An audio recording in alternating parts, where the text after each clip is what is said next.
Now that we're officially in 2019 and on our way technically towards the 3-year anniversary of Titanfall 2, I know it's a ways off. We're a lot closer to the 2-year anniversary that just passed, but hey, you know, just looking into the future. And hopefully by then, we'll actually have some information on Titanfall 3 and Star Wars Jedi Fallen Order. Many rumors going around the industry right now. In fact, Michael Pachter, industry analyst, believes that both of these games will release in 2019.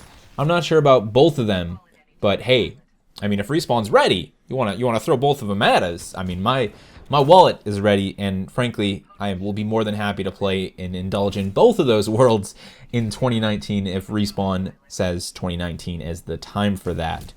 What I wanted to do today, though, was talk about Titanfall 2 in 2019. I guess you could say this is going to be a bit of a love letter, my own personal love letter to Titanfall 2. We're going to talk extensively today about the game's multiplayer and why I still enjoy it.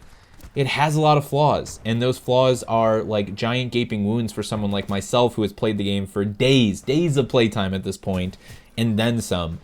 But yet, those flaws, those gaping wounds, they're not enough to stop me from truly enjoying that core Titanfall experience. So we're going to talk a lot about that today. First and foremost, though, I mean, let's just get this out of the way. This game is stupid cheap right now. It's $4.99 on Origin. If you have Origin access or EA access on Xbox, the game is in the library. You can just literally install it and play it right now. It is $10 or less everywhere else that I've seen it, digitally or physically. So if you're on PlayStation, you can snag it super cheap. And it is more than worth that price of admission for the single player campaign alone. If you like Titans, if you like mechs, if you like single player first person shooter campaigns, you are doing yourself a disservice by not checking out what Titanfall 2's campaign has to offer. It has a great little story, and it has some of the best level design in a first person shooter since I was born anyway. Since the games I've played and the time that I've been alive. It reminds me a lot of Half-Life at times, it reminds me a lot of Halo at times, but it is entirely its own thing. It very rarely feels like it takes from other games, and more like it is following that classic formula while paving a new path forward with some of the most memorable missions I've seen in a first-person shooter in a very long time, not to mention the outstanding relationship between BT and Jack Cooper that does a lot to create an even more powerful bond between you as a player and your Titan in the game's multiplayer. So do yourself a favor in 2019, if you still haven't played Titanfall 2's campaign, grab a copy of the game, pick up subscription to EA Access or Origin Access, and give it a go. You might just fall in love with it. And hey, I mean, if somebody told me I could spend $5 and possibly fall in love, I mean, I'm going to spend $5.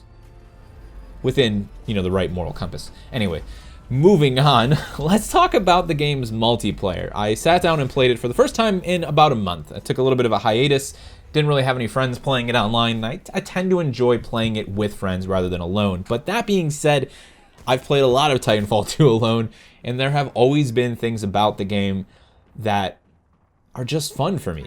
Even in the worst of times, when I'm performing at my lowest capable level, there are still things about Titanfall 2's multiplayer that just click and make it unbelievably fun. And I think those things constantly end up revolving around what I believe to be kind of like the two main pillars of what make Titanfall Titanfall. The movement-focused gameplay, obviously, wall running, sliding. If you're actually doing slide hopping, that's a big part of it. But just in general, that player freedom, even if you don't slide hop, being able to wall run, having that constant and instant access to that verticality is a huge part of the game's gameplay. It is true player freedom through movement, and it makes flanking and typical basic enemy engagements so much more than that. This isn't a boots on the ground experience, and this isn't a somewhere in between experience where I can kind of double jump. This is a game where I can literally hoon myself over the top of a building and kill a guy with a flaming ninja star in the blink of an eye if I choose to do so. It is a game that constantly asks the player how, what, and with what they want to engage their next target in this incredible movement-focused sandbox. And that sounds like high praise because it is. I mean, because it absolutely is. That is a huge part of what brings me back to this game, and the Titans are very much that second half. The idea that mechs simply haven't been done, in my opinion, with this kind of playstyle, this good ever. We've got MechWarrior, we've got those tactical first-person mech games, but to have fast, tactical mech gameplay like you get in Titanfall 2, it's hard to find anywhere. Few games have been able to do it successfully, and most of those games are dead and gone, unfortunately. Titanfall is still here, using the Titans as an extension of the first-person shooter experience to make everyone feel at home when they hop into that Titan, but at the same time ensure that there's that level of mastery that you can look to obtain. It is just a really satisfying game to play across the board, but here's the big kicker for me. Here's almost a bit of a conundrum, if you will. There are a list of things that drive me absolutely crazy about Titanfall 2. And that list hasn't necessarily gotten bigger, but each item on that list has become more and more like a gaping wound the more time I put into this game. I mean, again, I've got days and days of play time in Titanfall 2. That's just kind of what happens with any game. You know, even a game that you might claim to be perfect is eventually going to start to show its wounds. Those wounds might even start to bleed again. That's just the nature of playing something for as long as I've played it, and I've learned to accept that over my many, many years of playing video games. The thing is, sometimes those wounds, they're enough to really start to kill your enjoyment for that game, and you'll find yourself just walking away. I mean, I got like this with Battlefield 4. I've got like some absurd amount of playtime. I always forget just how much playtime I have in Battlefield 4 because my last memories of that game are of just loathing it. It's just things about it that I could no longer enjoy the core experience that I fell in love with. But Titanfall 2 has managed to completely avoid that for me. You know, for the massive shift in the majority of the playstyle of the player base, for example. The fact that there are more people playing the game like it's boots on the ground, using cloaks and very powerful weapons that can be fired from a stationary position. For all of those things that drive me up a wall, I can still hop into this beautiful movement-so-focused sandbox and just do my own thing and absolutely indulge in the thing that made me fall in love with the game in the first place. And that is very special. Few games have done that for me, ever. I mean, I can't even think of a game, really, that has allowed such a drastic change in how people play and how you experience the multiplayer, but still remained so unbelievably enjoyable. And I like to really call it Titanfall moments. You know, I think at the end of the day, that's exactly what it is. Titanfall, much like Battlefield, has Titanfall moments. I mean, these are two games, if you look at them, that provide incredibly unique experiences to the player that you can't really find anywhere else. I mean, Battlefield has some impressive scale, and because of that scale and the number of players and, you know, the dynamic nature of what happens when you throw all that together into one multiplayer experience, you get Battlefield moments. You get these crazy, over-the-top moments, no matter how small or how large, that are just about always as memorable as the one before. Titanfall is the same thing, man. It has those Titanfall moments because of that movement-focused gameplay, because of the introduction of these massive hulking mechs in the form of Titans. I can get a quad fire star and just annihilate 4 dudes camping in a tower on Colony, and man, do I really hope I still have that clip as I'm recording this commentary so I can throw it in there. I literally guy in the tower already, heads up. Oh, there's 2 in the tower. Oh, shit! That is impressive. Are you all up there? Because I'm going back. No, hold on. Somebody's up there. Give me a second. Thank you, teammate. There's 4 of them up there. Oh, what are nice. they doing, man? Okay. Or I can have something as simple as a nice little bait and switch. I duck around the corner, do a bit of a wall hang, and then nail that guy with the cloak with my softball.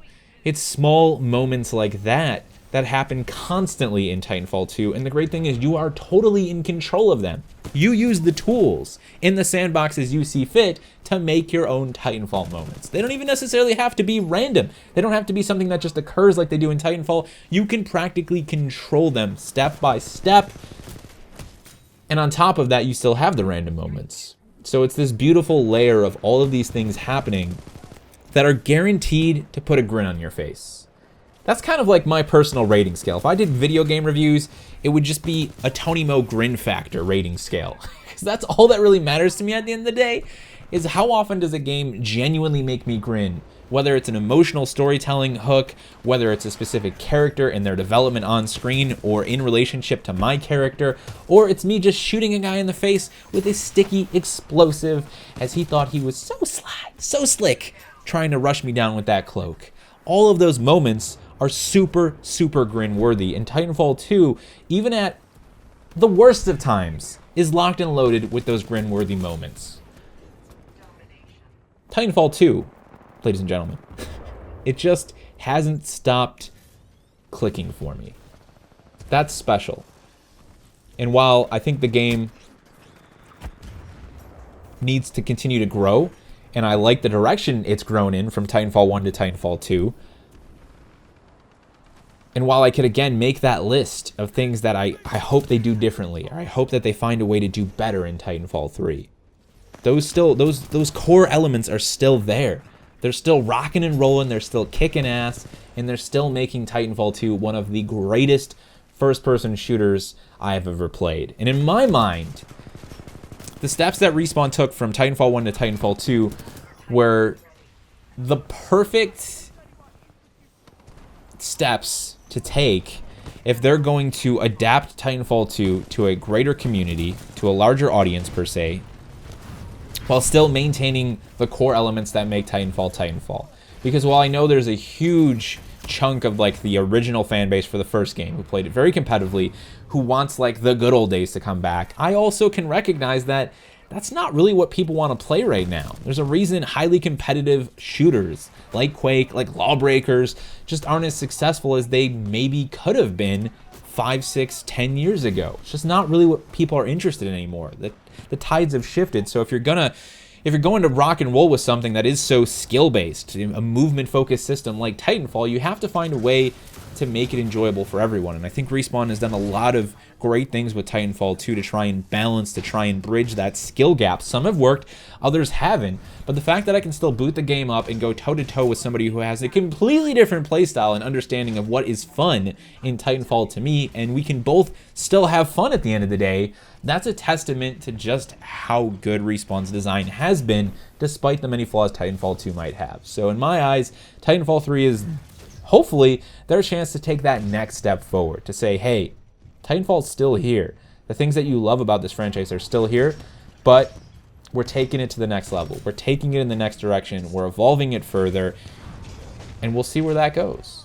I'm definitely excited to find out, if not just for the continuation of BT and Jack Cooper's story, but even more so to see just where Respawn can take their multiplayer extravaganza.